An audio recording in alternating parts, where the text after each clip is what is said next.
Hello everybody, CritCrab here with another story, this one about a demonic god from the 9 hells being dethroned by none other than a Karen.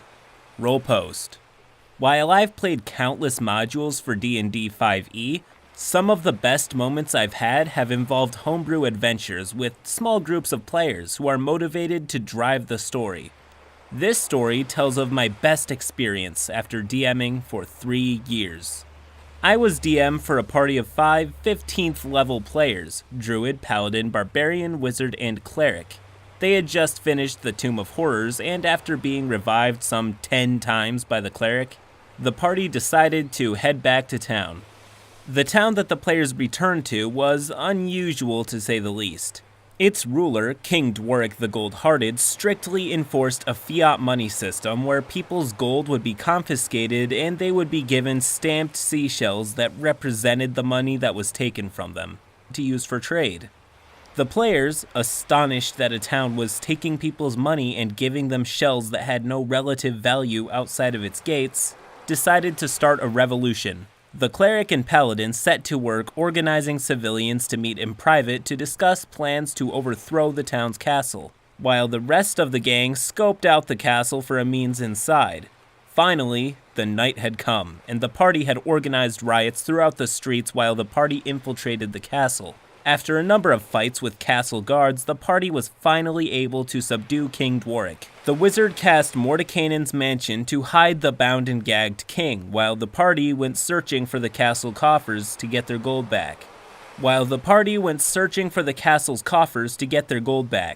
They found that the coffers were completely empty except for a massive adamantine wall. The paladin drank a potion of storm giant strength that they had been saving for the right moment, and then bent the vault door open to allow entry. Within the vault, the party found a singular portal with red, shimmering light. The wizard used Disguise Self to make himself appear as King Dworic, while the druid cast Pass Without Trace on the rest of the party as they entered the portal. Within, they found a grand bank with classical architecture inhabited by a number of money-changing imps, bearded devil bank tellers, and chained devil guards. After the cleric rolled a religion check, the party soon found that they were in the 3rd level of hell, Minoris. While still in disguise, the wizard approaches the front desk and asks to check the balance on King Dworic's account. After discovering that it is nearly 40,000 gold pieces, the party decides to withdraw all of it, which is then teleported back into the vault with a 10% withdraw fee. The party then takes a finder's fee portion of the gold and returns the rest back to the city. The party, feeling cocky for the fact that they are 15th level, decide that they want to get an audience with the archfiend of Minoris, Mammon. The wizard, still disguised, goes back to hell and tells the teller that he had some complaints about the way they treat their customers in hell, and said that he wanted to speak to their manager. The supervisor, in Arrhenius with the personality of Flo from Progressive, approaches him and asks if there's a problem. The wizard starts shouting and loudly complaining about how he's been mistreated and how the customer is always right, and asks to speak to her manager. The wizard is then approached by the district manager, a Narzagon who isn't happy to have his work interrupted. The Narzagon tried to calm the wizard in his customer service outrage, but failed, and instead began a shouting contest as he was fed up with the wizard's complaining.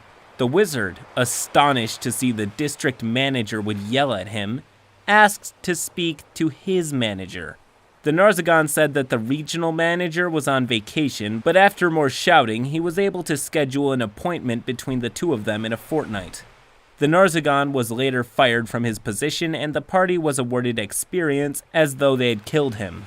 In the time between their next meeting, the town was restored to a normal economy, and in the wake of the riots, the party roamed the streets providing relief and aid to people who were affected by the riots. The party was also able to contact the local college and trade most of the gold they had for a cubic gate that connected to the 9 hells. Upon using the cubic gate to return to Minoris, the wizard was able to get a private meeting with the regional manager, an Omnizu with a heavy southern drawl. The wizard now dropped his disguise and took a more calm approach to negotiations and began discussing new ideas for how the first bank of hell could better serve its customers while still turning them towards acts of evil. After a successful DC-20 persuasion check, the wizard convinces the regional manager that he should pitch these ideas to Mammon, the archfiend of greed. The regional manager explained that Mammon was a busy devil, but was able to schedule an appointment nonetheless, in 1 year's time. In the year of downtime, the paladin earned sainthood in the Church of the Divine Flock for their worship of the Great Peacock. The barbarian won the silver medal in wrestling in the World Olympics, losing to a roided-out 6-foot-tall gnome. The cleric started a tavern/church where you could buy alcohol while listening to sermons.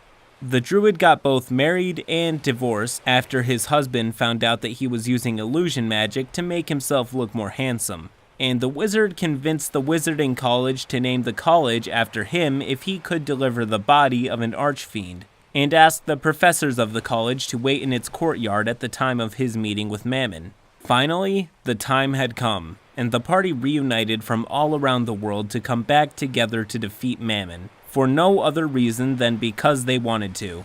Between sessions, I wrote a stat block for Mammon and made sure that his difficulty fell well in the range of deadly for 5 15th level players. I even went out of my way to tell the players that such a task was extremely dangerous and more in the realm of something that would wait for 20th level. Nonetheless, they were determined. Each member of the party, except the wizard, drank a potion of invisibility combined with the druid's pass without trace, as they followed the wizard into hell. The wizard was escorted by a pair of devils into a large elevator, and the party descended to the deepest part of Minaris, where they found a massive, ancient pair of stone doors guarded by 2 pit fiends. The escorts tell the wizard that his meeting will be limited to 10 minutes, and that the ancient doors crack open, allowing for the party's entrance. What they find is a massive vault with a literal sea of gold, Scrooge McDuck style, and it has a singular 50-foot catwalk that leads to a mahogany office desk, to what appears to be a human dressed in fine clothing, Mammon. All the while, a colossal grandfather clock swings in the back of the room, keeping the time. The doors close behind the party, and Mammon, who has true sight, immediately notices the invisible party.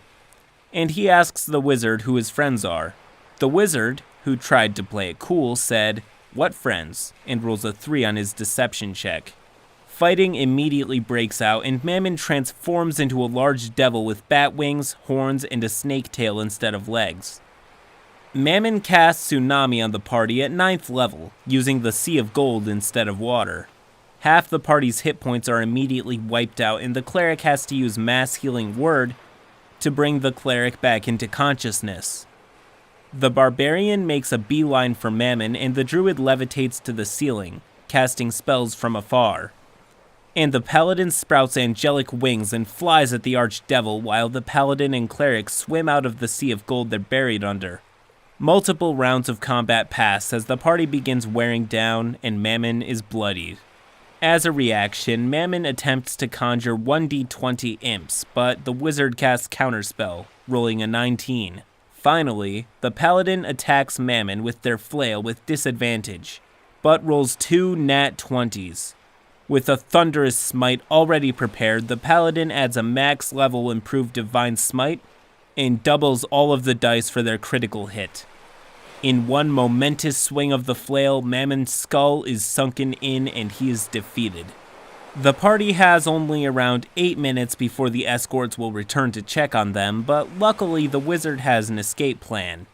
The party drags Mammon's corpse to the corner of the vault, and the wizard uses the cubic gate to create a portal half deep in a sea of gold in the corner of the room.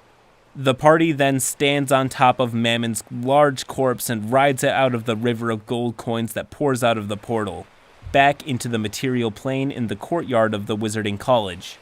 The professors, who had been convinced to wait in the courtyard all morning, stood in amazement as the wizard delivered the archdevil, as promised, along with a literal sea of gold, and that's how the College of William of Quintonshire got its name. End post. Wow. Hats off to you, Karen. You win this time. Before we get a ton of comments about the lore of the Nine Hells and how a plan like this would never realistically work, the idea behind this story is not much more surprising than the idea of magic and monsters themselves. And the lighthearted and fun feel of this story honestly makes it sound like a campaign I want to be a part of. As the Group Forever DM, people sometimes ask what type of campaigns I usually run. If there was one story that I could point at to signify which one it would be, this would be the one. A lot of people, myself included, really like dark, gritty worlds devoid of light and where any semblance of good is either gone or extinguished entirely.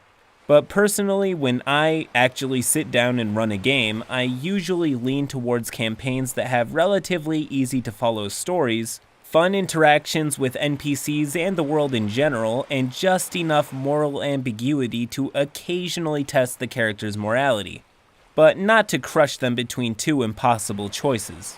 I understand the appeal of grimdark campaigns, and the ones that I have run have gone really well. But at the end of the day, the prevailing games among me and my group are the ones where we can take a break, roll some dice, complete a quest, and have a laugh.